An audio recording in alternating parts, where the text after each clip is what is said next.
J'ai vécu en Europe, en Allemagne pendant 8 ans. Et je vais t'expliquer l'une des raisons pour lesquelles j'ai décidé de quitter de là et rentrer m'installer définitivement en Afrique.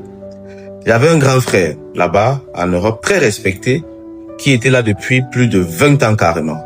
Il avait un très bon succès et avait atteint un niveau social, que ce soit dans l'entreprise en tant qu'ingénieur, qui lui permettait de mener une vie très aisée. Belle maison, la femme, les enfants et tout.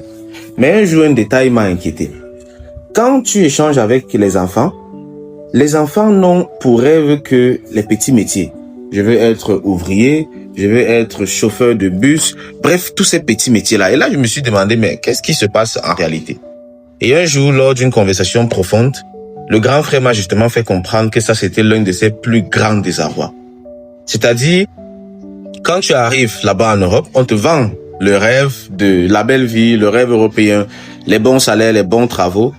Et le système t'absorbe de façon à ce que tu sois concentré uniquement sur le travail.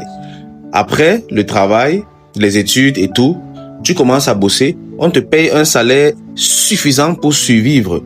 C'est-à-dire, c'est un peu comme l'âne qu'on a attaché la carotte devant là. Tu es occupé à poursuivre la carotte. Et maintenant, de l'autre côté, on te fait miroiter qu'il faut faire les enfants parce que l'État va te payer encore pour prendre soin de tes enfants.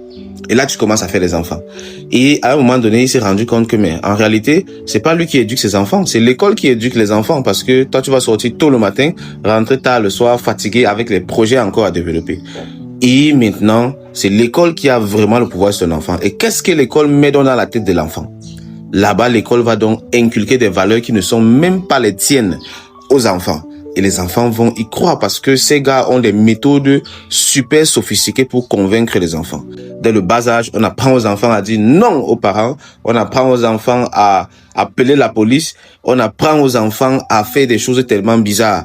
Et le pire, c'est que toi, en tant que parent, tu ne peux rien faire contre ça parce que si tu fais quelque chose, tu tapes peut-être l'enfant, tu le grondes, il appelle le social, on peut venir t'arracher l'enfant.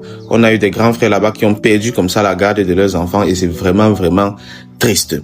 Donc, ce grand frère s'est retrouvé à un moment donné dans une situation où tu es stressé avec le boulot. Tu ne peux pas t'amuser là-bas parce que si tu perds ton boulot, tu es en difficulté. Les factures ne vont pas te donner un temps de répit. Tu dois donc respecter ce que l'enfant fait, ce que l'enfant te dit.